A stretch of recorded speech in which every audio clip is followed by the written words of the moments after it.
EWTN España. La alegría y el orgullo de ser católicos.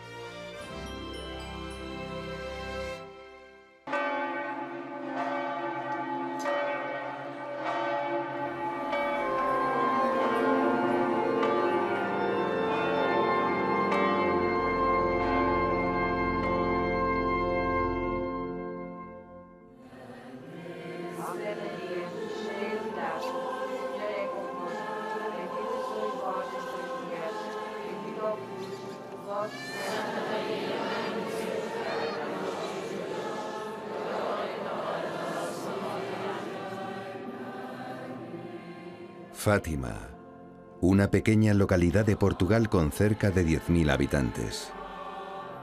Aquí, él, a través de su madre, nos hizo una urgente llamada a la conversión y a la penitencia, recordándonos su misericordia.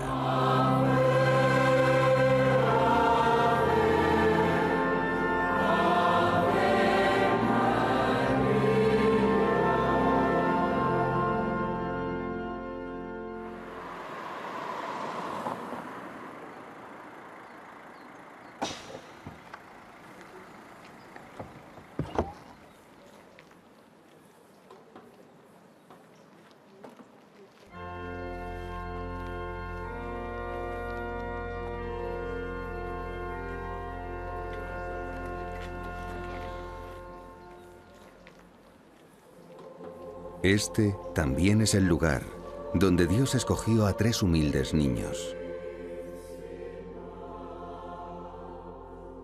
Esta es Lucia Santos. El día de la ascensión de 1913, Lucia hace su primera comunión y el Padre Cruz, su confesor, le sugiere que ofrezca su vida a Nuestra Señora del Rosario. Lucia dice que sí. Tiene 6 años. Dijo en sus memorias, muchos años después, que sintió cómo la Virgen le sonreía. Dios la escucha, y con ella a sus 2 primos, Francisco, 1 año menor que Lucia, y la pequeña Jacinta, hermana de Francisco y 3 años menor que su prima.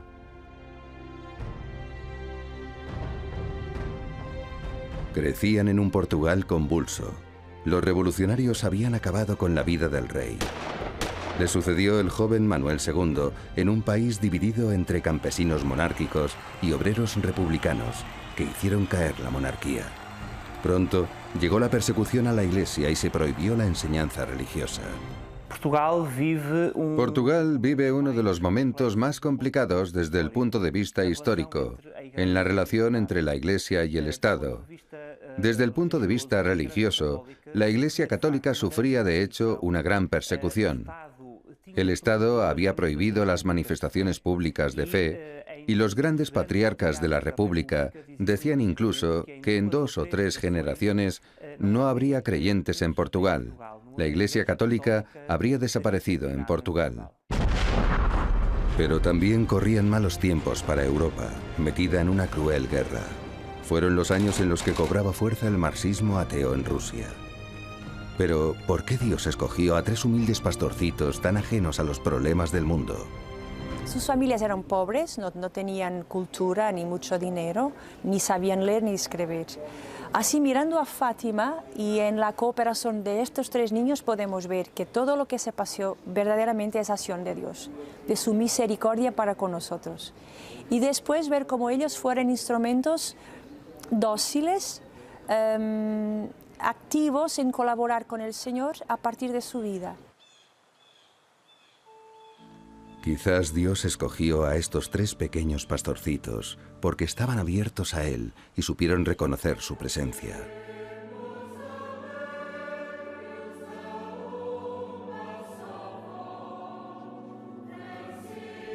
Hacía poco que jugábamos, cuando un viento fuerte nos hizo levantar la vista.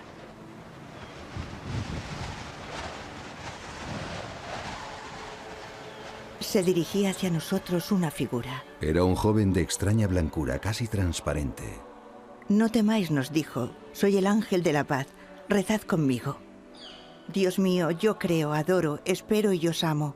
Os pido perdón por los que no creen, no adoran, no esperan y no os aman. eu creio, adoro, espero e amo-vos. Peço-vos perdão para os que não creem, não adoram, não esperam y no vos amam. En la primera aparición, el ángel invita sobre todo a los pastorcitos a la adoración. El primer paso de un camino con Dios es colocar mi vida delante de Dios, y solamente colocando mi vida delante de Dios, estoy dispuesto a percibir todo el resto de lo que Dios me va a decir. Porque antes de realizarme cualquier exigencia o cualquier pedido, el encuentro con Dios es un don que es colocar mi vida delante de Él y vivir delante de Él. El Padre Pío, Sor Faustina Kowalska. Muchos han sido los santos que nos han hablado del trato diario con ángeles. Esto tal vez lo que quiere decirnos es que aquel que cree, aquel que tiene fe, solamente llegará a tener esperanza y caridad, solamente llegará a tener horizontes de esperanza y a dar su vida por los demás en la medida en que coloque su vida delante de Dios por la adoración. En otra ocasión, una tarde calurosa de verano, el ángel vuelve a aparecerse. ¿Qué hacéis?, nos dijo, porque esesteábamos a causa del calor. Orad, rezad mucho, ofreced constantemente oraciones y sacrificios en reparación por los pecados y como súplica por la conversión de los pecadores. Soy el ángel de Portugal. El segundo encuentro que tiene el ángel con los pastorcitos sería el de la misericordia. La frase de ese encuentro es cuando el ángel les dice que los corazones de Jesús y de María tienen sobre ellos designios de misericordia. En el fondo, les está diciendo que Dios tiene sobre cada uno de nosotros este plan de misericordia. Dios nos invita a cada uno a asumir aquello que es propio de su propio corazón, que es ser misericordioso. Por tanto, aquel que coloca su vida delante de Dios por la adoración, se arriesga a percibir en Dios que Él es misericordioso y que esto es una invitación para que yo sea misericordioso también. Meu Deus, eu creio, adoro, espero y amo-vos. Peço-vos perdão para os El que tercer não creem, encuentro del não ángel fue el adoram, más não importante. esperam y no vos amam. De rodillas, habíamos estado repitiendo la oración que el ángel nos había enseñado cuando lo vimos. Tenía en la mano un cáliz, sobre el cual había suspendida una hostia. El ángel se arrodilla y les hace repetir. Santísima Trinidad, Padre, Hijo y Espíritu Santo, os ofrezco el preciosísimo cuerpo, sangre, alma y divinidad de nuestro Señor Jesucristo. Santíssima Trindade, Pai, Filho e Espírito Santo, adoro-vos profundamente e ofereço-vos o preciosíssimo corpo, sangue, alma y divinidad de Jesucristo. El ángel les ofrece la comunión en reparación por los pecados del mundo. Además de la importancia de la Eucaristía, el ángel también les dice que Dios es una Trinidad, un anticipo de la visión que Lucia años después tendrá en la capilla de su convento.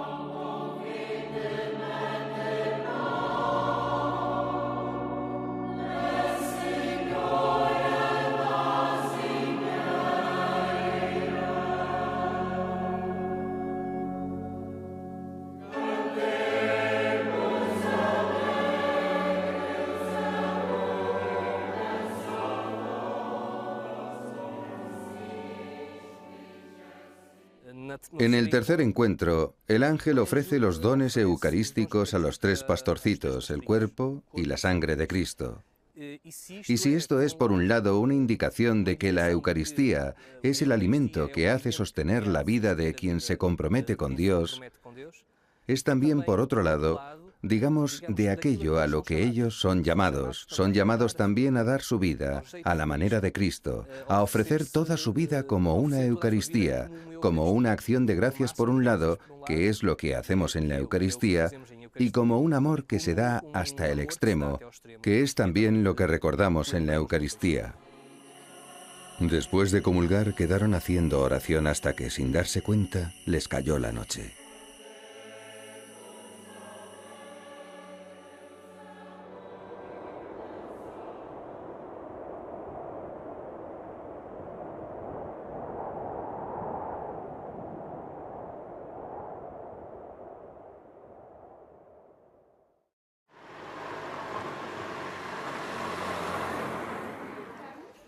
Las visitas del ángel han sido una intensa preparación hasta aquel 13 de mayo de 1917.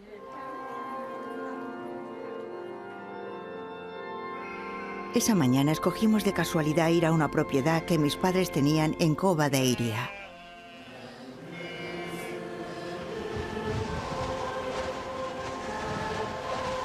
Y muy cerca de una encina grande vimos un relámpago y a una señora toda vestida de blanco, más brillante que el sol.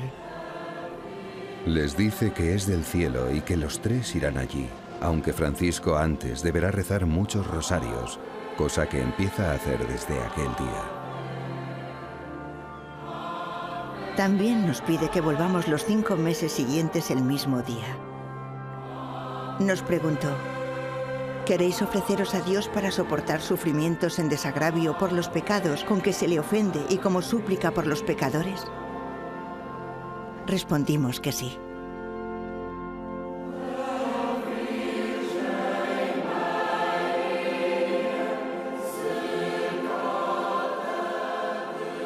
De regreso, la pequeña Jacinta, maravillada, no se resiste y lo cuenta a sus padres, Olimpia y Manuel, quienes no están seguros de lo que han visto sus hijos, pero confían en ellos.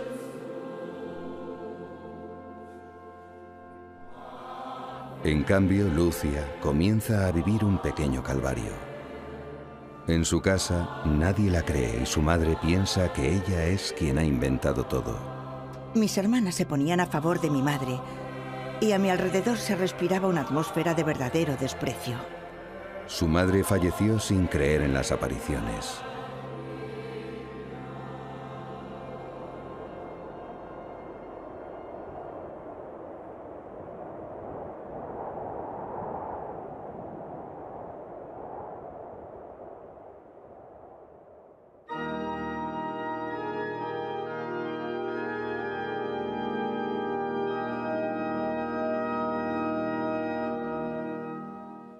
En la segunda aparición, la señora consuela a Lucia. Me dijo que no me desanimara, que nunca me abandonaría y que su inmaculado corazón sería mi refugio. Y Jacinta me consolaba. No llores, me decía. Seguramente estos son los sacrificios que el ángel dijo. Tus sufrimientos son para reparar los pecados de otros y convertir a los pecadores. Entonces corrió la voz y ya nos acompañaban de otros pueblos a la Cova de Iria.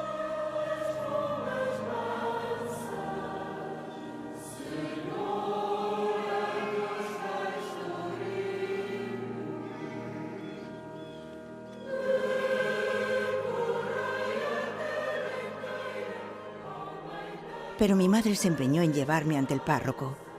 Cuando lo vi interrogándome con tanta paz y amabilidad, quedé admirada. El buen sacerdote teme que las apariciones sean un engaño diabólico. Y después de hablar con el párroco, vive una auténtica noche oscura.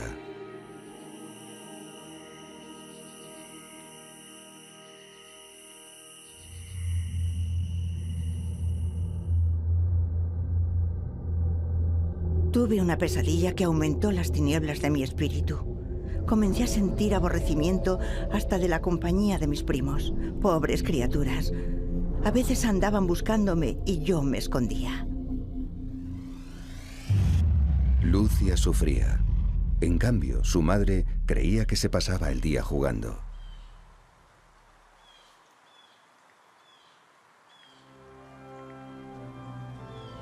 El 13 de julio, al llegar la hora en la que debía partir hacia la cova, me sentí impulsada a ir, movida por una fuerza extraña. Esta aparición fue de enorme importancia. Nos pidió que continuáramos rezando el rosario para que acabara la guerra y llegara la paz al mundo. Lucia le pregunta quién es y pide un milagro para que todos crean. La señora dice que revelará su identidad en octubre y habrá un milagro. Les revela un secreto en 3 partes. Nos pidió que nos sacrificáramos por los pecadores y en desagravio por las ofensas al Inmaculado Corazón de María.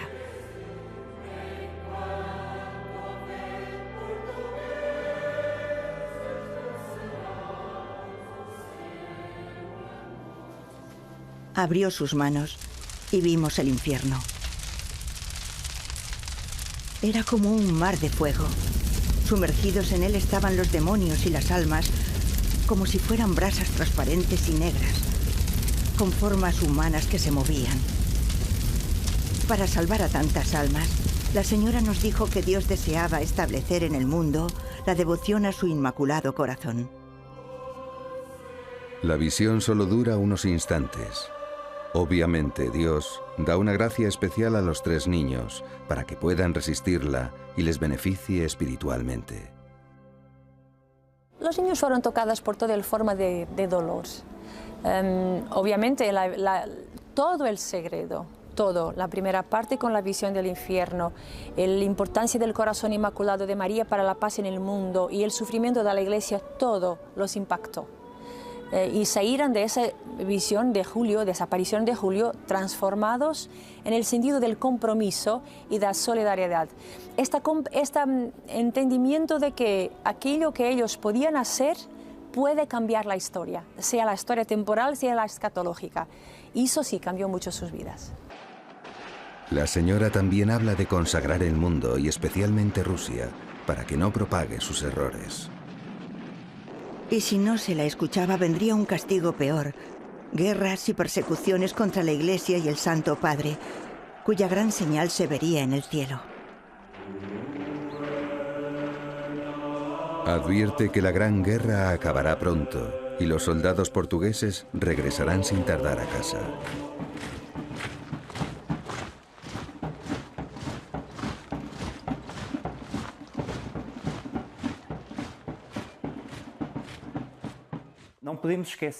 No podemos olvidarnos que en 1917 Portugal estaba entre los países beligerantes, entre los países que estaban en guerra en el primer gran conflicto a una escala mundial. Por tanto, que no existía todavía en la historia de la humanidad una guerra a ese nivel de escala mundial. Lo que ocurre es básicamente aquello que la hermana Lucia escribe y que ha sido estudiado por los teólogos y por los historiadores, es que ella entiende que cuanto más apartados los hombres están de Dios, es más importante llamarlos hacia el camino de Dios, y por tanto, aquello que la Virgen María dice aquí, en Fátima, según la hermana Lucia, es que es preciso prestar atención a aquello que es la gran dificultad de la humanidad, que es apartar a Dios de su lado. La tercera parte del mensaje tardará años en revelarse. Cuando los niños son preguntados por los asistentes, dicen que de momento no pueden hablar, que es secreto, pero que en octubre ocurrirá un milagro. Después de esta aparición se alejaron las nubes de mi alma y recuperé la paz.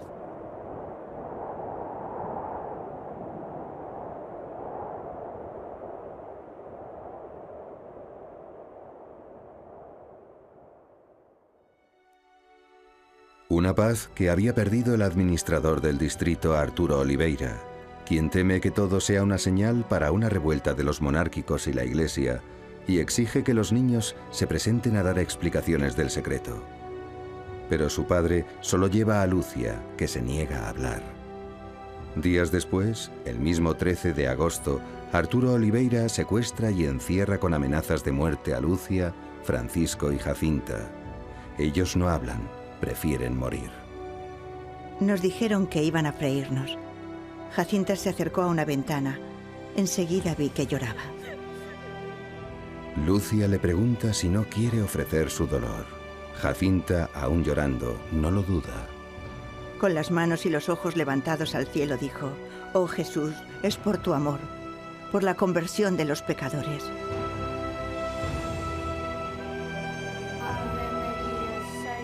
Deciden rezar el rosario y los presos lo hacen con ellos. Los que no saben, al menos, se arrodillan.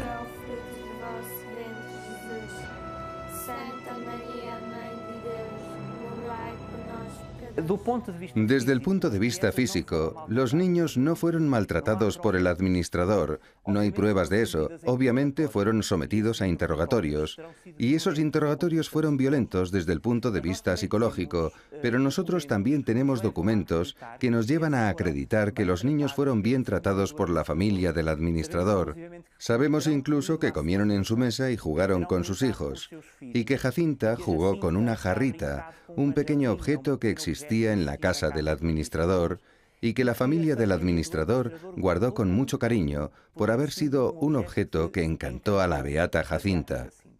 Lo que sucedió fue, de hecho, que al llegar a la casa de los padres de los videntes, les dijo que les iba a llevar a la cova de Iría, y no les llevó a la cova de Iría. ¿Qué era lo que el administrador quería con este hecho? Quería que las personas quedasen defraudadas y que no volviesen a venir a Fátima en esos días 13, cosa que no va a suceder, obviamente.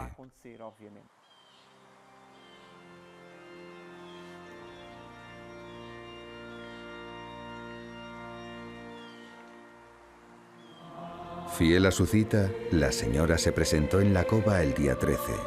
Pero al no estar los pastorcitos, se les aparecen los baliños días después, una vez que habían sido liberados.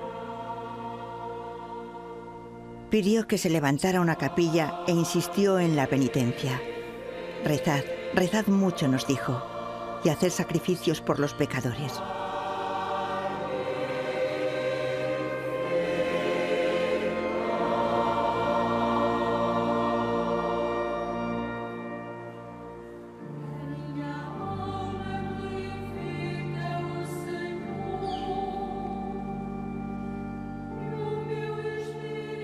La aparición de septiembre resulta realmente importante porque es una extraordinaria manifestación de fe.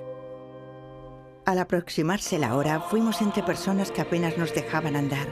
Allí se apiñaban todas las miserias de la pobre humanidad. Nos pedían ayuda y favores. Si se humillaban así ante 3 pobres niños, ¿qué no harían si tuvieran delante al propio Jesucristo?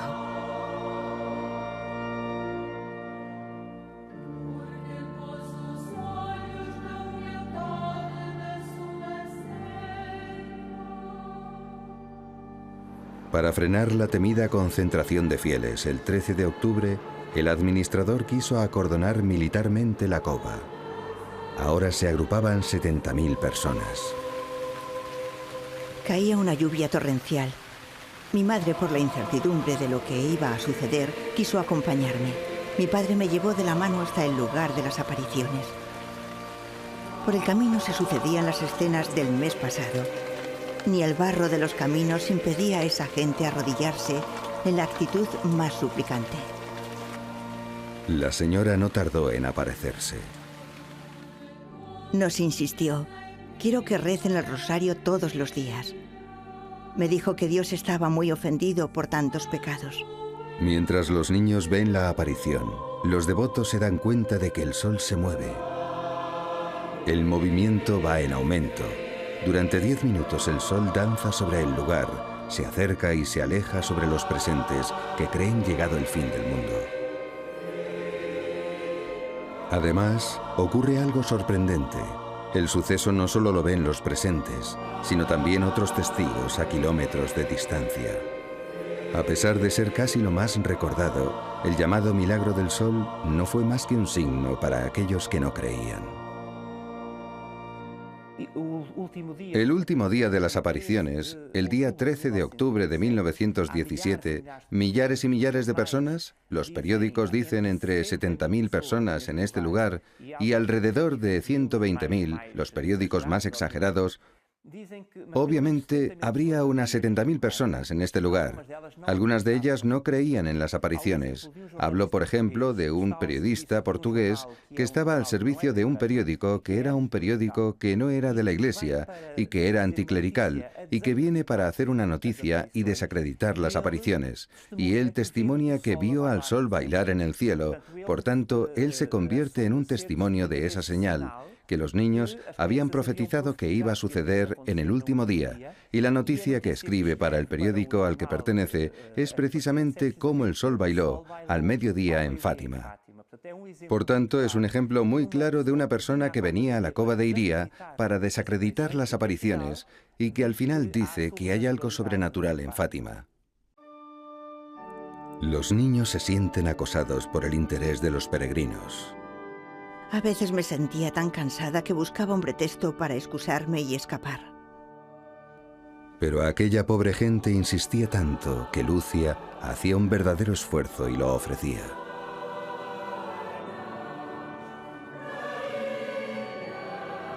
Jamás les gustó la popularidad. No hay una foto de ellos en la que aparezcan sonriendo a la cámara. El dinero de los devotos levantó la capilla, inaugurada en 1918. Pero 2 años después, un atentado con dinamita intentó destrozarla. Hay una parte de la sociedad portuguesa que no creerá en las apariciones e incluso intenta disuadir a los creyentes que vienen a la cova de Iría de varias formas. Una de ellas es a través de escritos en los periódicos, las noticias que circulan en 1917 en los periódicos, que eran periódicos de la Iglesia, que a esa altura no hablaban todavía bien de las apariciones. También en los periódicos anticlericales, republicanos, que eran de tendencia masónica, podríamos decir de esta manera que obviamente quieren desacreditar las apariciones. Y hay algunos episodios que lo marcan de una forma muy clara y van a culminar cuando la capilla de las apariciones, la capeliña que fue mandada construir según el testimonio de los videntes por la propia Virgen María, es dinamitada. Francisco, agora estou a apanhar. Apanhei-te, Jacinta. Não, opá, foge. És tu.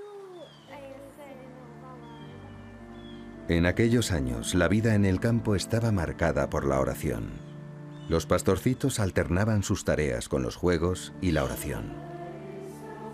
Aunque de todos, el menos rezador era Francisco, quien comenzó a vivir una tremenda transformación. Durante la primera aparición, la señora le comunicó que Francisco debería ponerse a rezar el rosario, y al poco de hacerlo, la vio. Sin embargo, su auténtica transformación se dio poco después del 13 de julio. Francisco se había retirado a una pequeña cavidad, pero le oímos gritar llamándonos a nosotros y a Nuestra Señora. Lo encontramos de rodillas y aún temblaba de miedo, aunque no era miedoso. Aquella terrible visión y la ayuda extraordinaria de Dios hicieron el resto. Francisco comprendió. Francisco es un niño contemplativo por naturaleza. Es muy interesante notar que él es el único de los 3 que no escucha las palabras del ángel ni de Nuestra Señora. De hecho, él no lo oía, apenas oía, y para él ver lo fue todo. El silencio con el que es llamado a participar de su vocación. El silencio, de hecho, va a marcarle, él es llamado en silencio, y él va a responder también en silencio.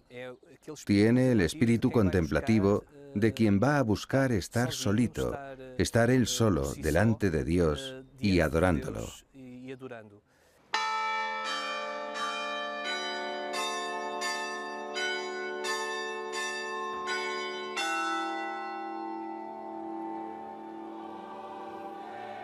El contemplativo Francisco recibió un gran regalo. Su corazón se abrió al dolor de Dios ante los pecados del mundo. Me gusta rezar solo, decía Francisco, para poder pensar y consolar a nuestro Señor que está muy triste. En ocasiones se escondía en el púlpito para rezar durante horas, y como era pequeño nadie lo veía.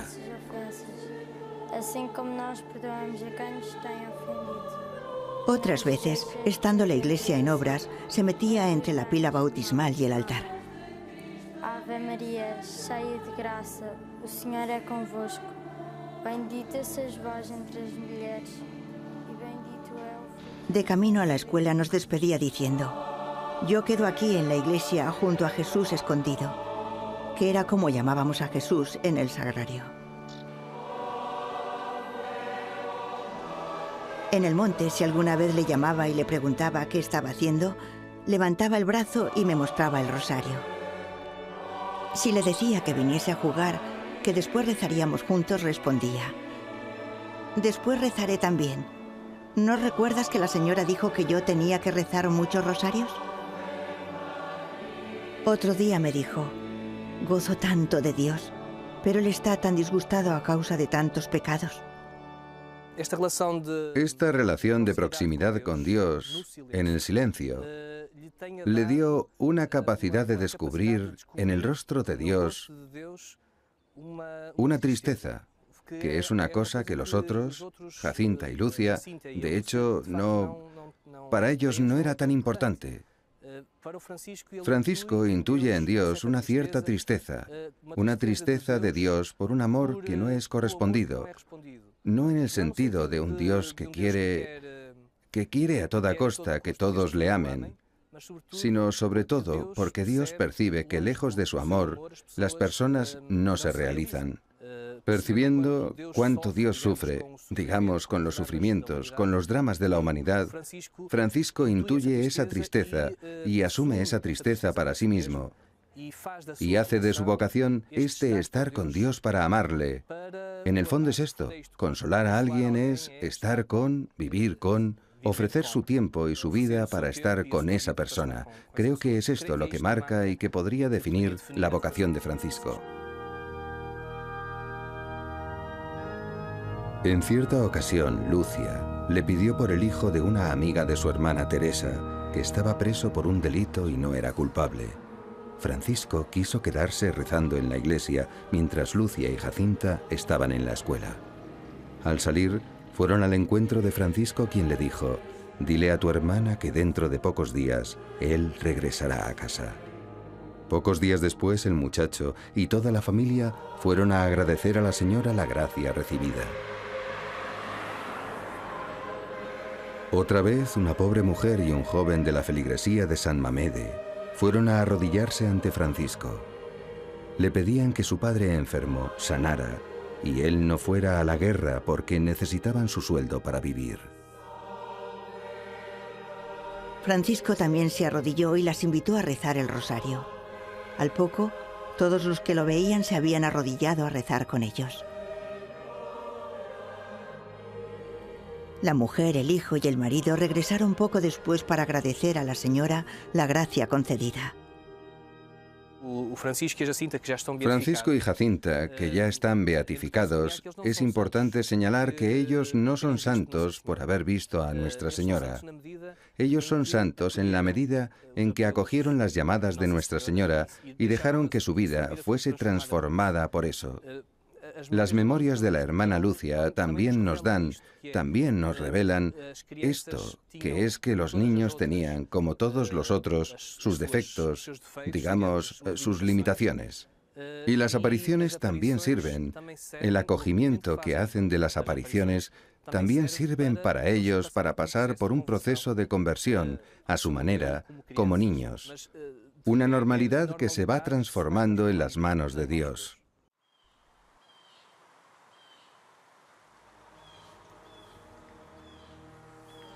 Francisco, entusiasmado, seguía con la vista a todos los rayos que centelleaban en los cristales de las casas o en las gotas de rocío en los árboles y matorrales. Francisco, al igual que su hermana, enfermó de la llamada influenza o gripe española que padeció Europa en 1918. Un día le pregunté: ¿sufres mucho? Sí, me respondió, pero sufro por nuestro Señor, y después de aquí a poco iré al cielo.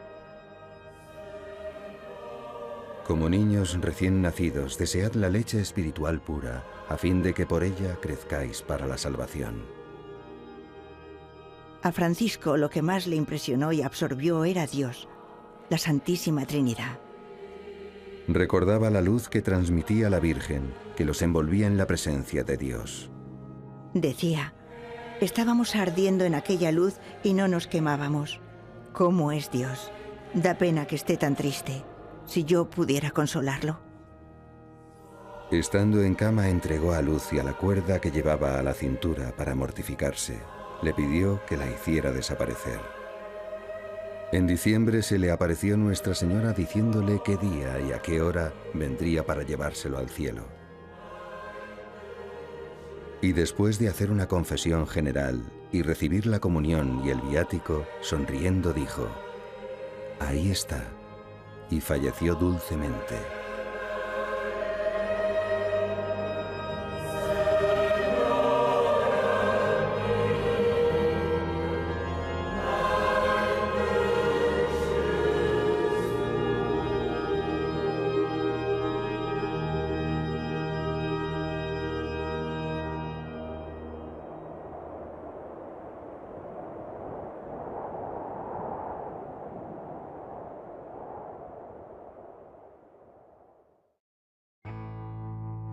En otoño de 1918 también había enfermado Jacinta, pero antes vivió dos hechos muy reveladores de la cercanía a Dios. Cierto día, volviendo sola de la escuela, se le apareció el diablo. Este, seguramente sabiendo que Jacinta incubaba la trágica enfermedad, antes de que falleciera, quiso hacer que perdiera la fe, que se desesperara a causa del miedo. Pero el diablo huyó ante el Santo Rosario. Poco tiempo después, un primo de los pastorcitos, que estaba preso, en un traslado de la cárcel se escapó. Su madre, la tía Vitoria, llegó a casa de Jacinta pidiendo que rezara para que su hijo se entregara. Nuestro primo de noche se metió entre bosques y pinares desconocidos. Considerándose completamente perdido y lleno de miedo, cayendo de rodillas comenzó a rezar. Pasados unos minutos se le apareció Jacinta. Lo condujo de la mano y lo llevó hasta la carretera, haciendo una señal para que él continuara solo. Conmovido, el primo se dirigió a casa de sus padres, contando lo que le había pasado. También lo explicó a la policía cuando se entregó. Al día siguiente, la policía y la tía Vitoria comprobaron que Jacinta no se movió de su casa, donde estuvo rezando. ¿Cómo iban a dejarla salir de noche? Comprendieron que había ocurrido un milagro de bilocación. Por la voluntad de Dios, Jacinta había estado en dos lugares a la vez. La pequeña también tuvo algunas visiones. Vio al Papa Benedicto XV sufriendo por la apostasía, a Pío XII a los pies de la Inmaculada, y lo que también, años después, se identificó como refugiados hambrientos y tristes de la Segunda Guerra Mundial.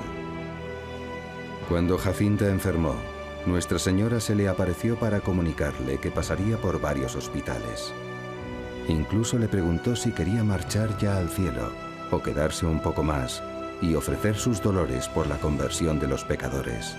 Jacinta acepta esto último. Por supuesto, cuando la trasladaron a Vilanova de Ourem, su prima Lucia insistió en visitarla. Me abrazó con alegría y pidió a su madre que me dejase con ella. Entonces le pregunté si sufría mucho. Sufro mucho, me dijo, pero lo ofrezco todo por los pecadores y para reparar al Inmaculado Corazón de María. No quiero que digas nada a nadie, ni a mi madre. Obviamente todo el contacto con la Virgen, con el ángel, con la Virgen y todas las realidades que captaran como sufrimiento humano, sobre todo a Jacinta la impactó mucho. ¿Y qué cosa han visto y experimentado los niños? Por un lado, el sufrimiento temporal histórico, que era simbolizado por la visión, por ejemplo, de la tercera parte del Segredo, el Papa que camina con la Iglesia con dificultad, caminando una montaña y la ciudad medio en ruinas. También las palabras de la Virgen sobre la guerra, la fome, la persecución. Todo eso la impactó mucho, este sufrimiento temporal de los pobres, de la pobre humanidad que sufre, pero también la visión del infierno, la primera parte del Segredo la impactó mucho por el destino eterno de los pobres pecadores, este sufrimiento escatológico, digamos así. Así que Jacinta se dejó mucho impactar por eso, por los que sufren, sea en este tiempo, en nuestra historia, con los sufrimientos del pecado, de la guerra, de las persecuciones, de la hambre, sea el sufrimiento escatológico de los que rechazan a Dios para siempre. Y eso transformó mucho su vida, que aunque fuera sensible, en algunos momentos era un poquito egocentrada, en una vida vivida, convertida en sacrificio y en oración por los demás. Una vida vivida, ofrecida por los demás.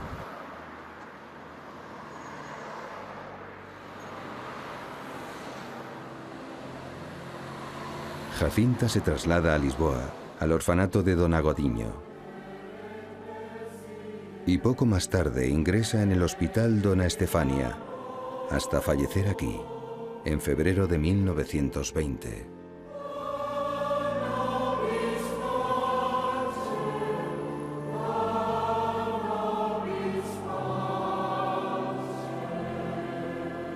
Fue enterrada hasta 1935 en el Panteón del Barón de Albayácere, amigo de la familia.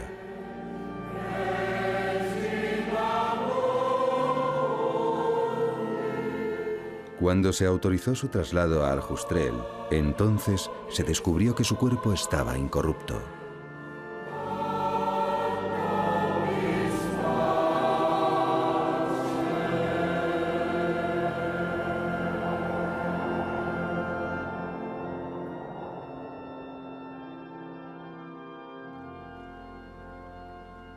Por sugerencia del obispo de Leiria, don José Alves, muy de noche, el 17 de julio de 1921, con 14 años, acompañada de su madre, Lucia salió de Aljustrel camino de Porto. Se detuvieron ante la encina de las apariciones para rezar un rosario. Era su despedida.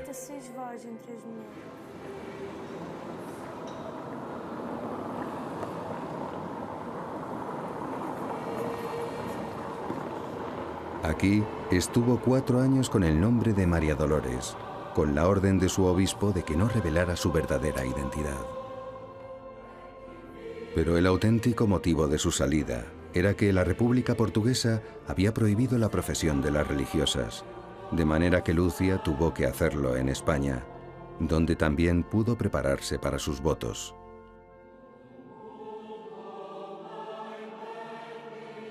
Aunque además de su formación religiosa, atendía las tareas domésticas. Uno de aquellos días, en los que bajaba a la calle la basura del convento, se encontró con un niño. Lucia quiso enseñarle doctrina y le sugirió que pidiera recibir a Jesús en su corazón. Horas después volvió a encontrárselo y le preguntó si ya había hecho su petición a Jesús. El niño la sorprendió preguntándole si ella había respondido a la petición que le hizo su madre. Lucia también vio a Nuestra Señora. Día 10 de diciembre de 1925. Se me apareció la Santísima Virgen y al lado, suspendido por una nube luminosa, como un niño. La señora puso la mano en el hombro de Lucia, mientras le mostraba en la otra mano un corazón con espinas. Mientras el niño me dijo: «Ten compasión del corazón de tu Santísima Madre, que está cercado de espinas que los hombres ingratos le clavan a cada momento, y no hay nadie que haga un acto de reparación». Y la Virgen continuó: «Di que todos los que durante 5 meses seguidos en el primer sábado se confiesen, reciban la Sagrada Comunión, recen el rosario y me hagan compañía durante 15 minutos, meditando en los misterios del rosario, con el fin de desagraviarme. Les prometo asistir en la hora de la muerte con las gracias necesarias para su salvación».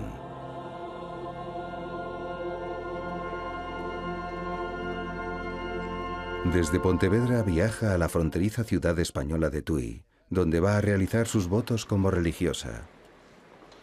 El 3 de octubre de 1928 se convierte en monja Dorotea. Es aquí donde, un año después, tiene una extraordinaria visión de la Santísima Trinidad. Se iluminó toda la capilla con una luz sobrenatural y sobre el altar apareció una cruz luminosa. En la parte superior se veía un rostro de hombre y sobre el pecho una paloma. Clavado en la cruz estaba el cuerpo de otro hombre. Un poco por debajo de la cintura se veía un cáliz y una hostia grande, sobre la que caían unas gotas de sangre. A un lado estaba Nuestra Señora de Fátima con su Inmaculado Corazón en la mano, con una corona de espinas y llamas. Y bajo el brazo izquierdo, unas letras como agua formaban las palabras gracia y misericordia.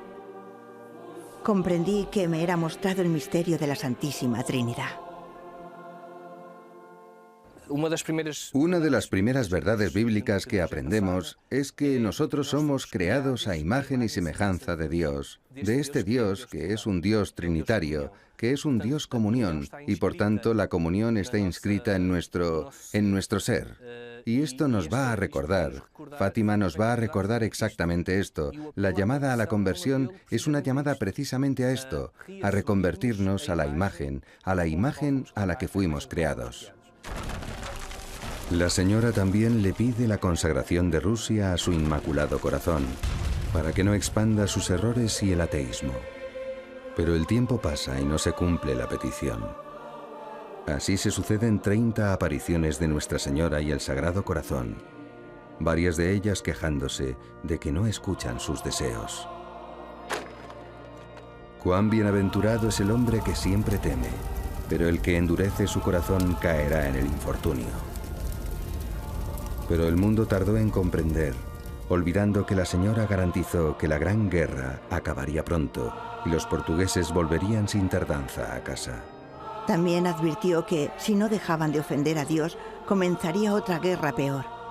Y cuando viéramos una noche alumbrada por una luz desconocida, era la señal que Dios daba para castigar al mundo.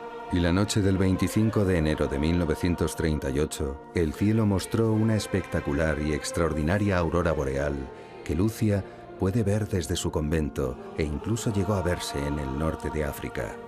Pero como contó Lucia, mi misión no es indicar a todos los castigos materiales que vendrán si el mundo no reza y hace penitencia. No. Mi misión es indicar a todos el peligro inminente en que estamos de perder nuestras almas por toda la eternidad, si permanecemos obstinados en el pecado. Muy pronto empezó la tragedia, la anexión nazi de Austria, primer paso de la ocupación de los países vecinos. En estos años, en Portugal, se estaba terminando una basílica dedicada a Nuestra Señora de Fátima, iniciada por don José Alves, obispo de Leiria, quien precisamente va a Tui para decir personalmente a Lucia que escriba la tercera parte del secreto. Y la propia Virgen se lo confirma, pero será su última aparición en Galicia.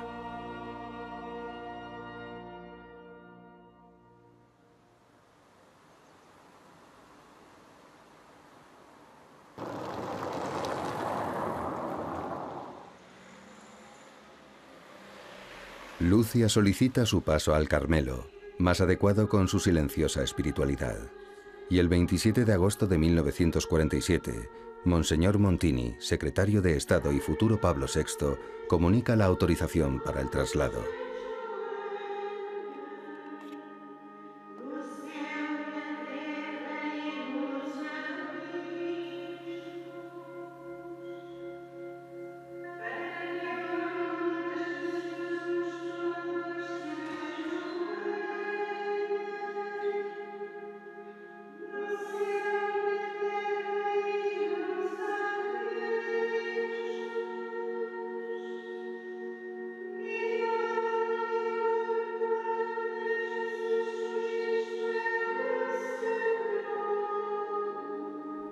Aquí vivirá hasta su fallecimiento en 2005.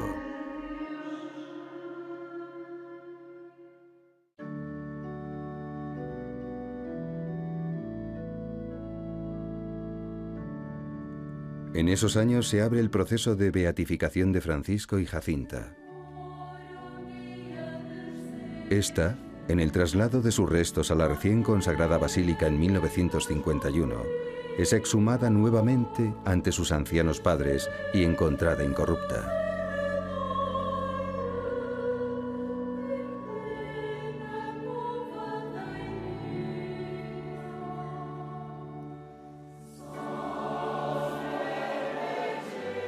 Gentes de todas partes del mundo peregrinan para postrarse ante los pies de la Señora.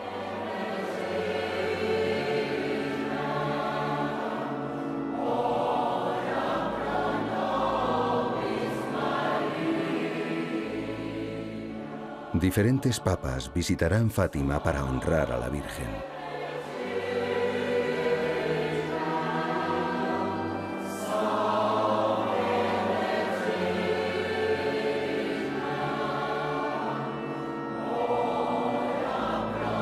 Fue precisamente San Juan Pablo II quien vivió los sucesos más relacionados con el santuario. El 13 de mayo de 1981 se salva casi milagrosamente de un atentado, hecho que atribuye a la intervención de Nuestra Señora de Fátima.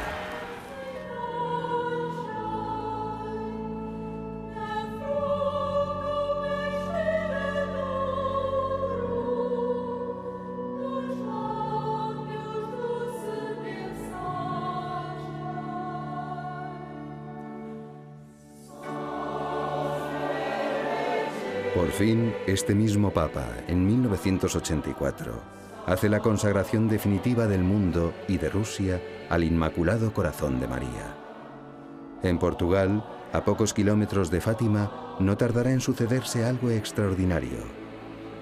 Después de 22 años de sufrimientos, absolutamente inmóvil en una cama, María Emilia Santos, tras rezar varias novenas a Francisco y Jacinta, oyó una voz de niño que por 3 veces le insistió para que se sentara en la cama, algo imposible para alguien que solo podía mover las manos y la cabeza. Cada causa de un santo, de un candidato a santidad, digamos así, que no es mártir, tiene necesidad de 2 milagros, uno para la beatificación y un otro para la canonización. Lo milagro que proporcionó la beatificación de Francisco y Jacinta fue de una señora, María Emilia, que durante decenas de años sufrió de una tuberculosis ósea que la impedía de caminar. Estaba confinada a la cama todos los días. Pues esta señora conocía la vida de Francisco y Jacinta, sobre todo Jacinta la quería mucho porque era niña, ella era una señora, y rezó durante mucho tiempo la novena de los pastorcitos. En un día, la última novena que he hecho, terminó precisamente en el día de la muerte de Jacinta, 20 de febrero. Ella, rezando con mucha fe, le pidió a los pastorcitos que la curaran, y se escuchó una voz de una niña que le decía: levántate y camina porque tú puedes. Y así fue. Primero empezó a caminar con alguna dificultad porque los músculos casi ya no tenía consistencia, pero rápidamente se puso buena y caminó tranquilamente. Han sido hechos todos los estudios, los papeles clínicos del hospital antes y después de la cura, y fue ese el milagro que llevó a la beatificación en el año 2000 por San Juan Pablo II aquí en Cova da Iria. El 13 de mayo de 2000, el Papa Juan Pablo II proclama a Francisco y Jacinta como beatos e inicia su homilía con una cita evangélica muy elocuente. Te doy gracias, Padre, porque has escondido estas cosas a los sabios y eruditos y se las has revelado a los pequeños. Obviamente también que los milagros acontecen en un clima de fe y de oración, pues donde no se reza no suceden los milagros y las gracias no se piden. Así que lo que hace falta, y se los pido a todos que nos escuchan en este momento, es que recemos por la canonización de los niños, porque es siempre un don de Dios a la Iglesia en este momento y creo que necesitamos. Por eso sería un buen ejemplo y un buen motivo para toda la pastoral familiar, para pastoral de los niños, y también hacernos conscientes de que los niños tienen un gran papel en la santidad. En la misma ceremonia, Juan Pablo II autoriza a que por primera vez se haga pública la tercera parte del secreto de Fátima, escrito por Lucia. Vimos en una inmensa luz que es Dios a un obispo vestido de blanco. Hemos tenido el presentimiento de que fuera el Santo Padre y le disparaban varios tiros. 2 ángeles recogían la sangre de los mártires y regaban con ella las almas que se acercaban a Dios. Al lado izquierdo de Nuestra Señora, un ángel con una espada de fuego centelleando emitía llamas que parecían iban a incendiar el mundo. El ángel, señalando la tierra, dijo con fuerte voz: penitencia, penitencia, penitencia. Poco después, el cardenal Ratzinger haría una interpretación. Apariciones y signos sobrenaturales salpican la historia para confluir en el amor del Padre que suscita la conversión. Este es también el mensaje de Fátima, que con un angustioso llamamiento a la conversión y a la penitencia, impulsa hacia el corazón del Evangelio. Pocos años después, con la satisfacción de ver a sus primos beatificados, falleció Lucia en Coimbra.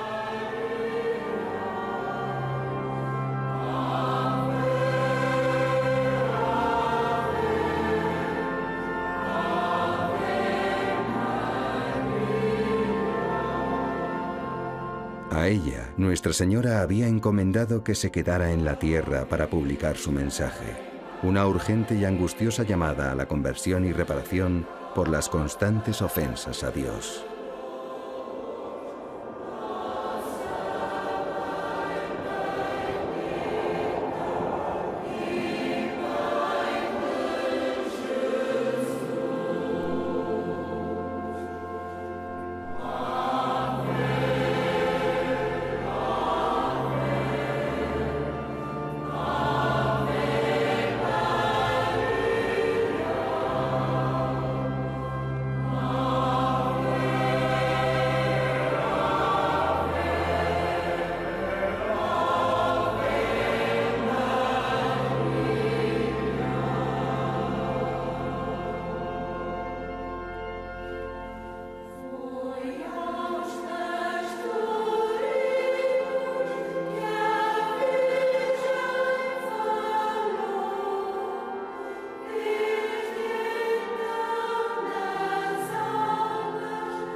Nuestra fe y la cultura católica están siendo borradas de nuestra sociedad para perjuicio de las generaciones futuras.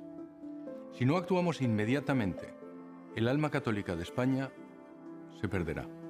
EWTN España se lanzó en 2020 para poder alcanzar a más personas y fortalecer su fe.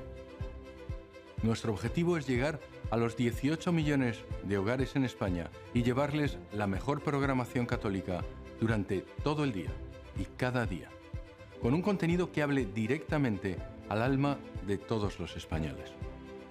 Para ello, necesitamos de su apoyo y de sus oraciones. Ayúdenos hoy con un donativo. Con su ayuda, EWTN será un instrumento para la salvación de nuestro país. Muchas gracias. EWTN emite su programación gratuitamente y sin publicidad. Y solo se financia con donativos. Necesitamos su ayuda. Por favor, haga un donativo hoy mismo que nos permite llevar la verdad del Evangelio a todos los hogares de España. Pueden hacerlo en nuestra página web www.ewtn.es y seleccionando el botón de Ayúdanos, o remitiendo un cheque a favor de EWTN España a la calle del Lazo 4, Santo Domingo, 28120, Madrid. Muchas gracias. ¿Tiene valor la vida de un enfermo terminal? ¿Son los cuidados paliativos una alternativa a la eutanasia? ¿Quién puede impedir el desarrollo de un feto? ¿Conviene seleccionar los embriones? Las respuestas del nazismo a estas preguntas horrorizaron al mundo. Hoy, la ciencia ficción se va haciendo realidad. A la contracepción le siguió la reproducción artificial. Se experimenta con células madre y se alcanza a vislumbrar la clonación de seres humanos. Al mismo tiempo, grandes epidemias como el SIDA siguen sin ceder. ¿Por qué han fracasado las estrategias para prevenirlas? Las soluciones a estos problemas enfrentan concepciones antagónicas del mundo, de la política y de la dignidad del hombre. A nadie dejan indiferente. La cultura de la vida.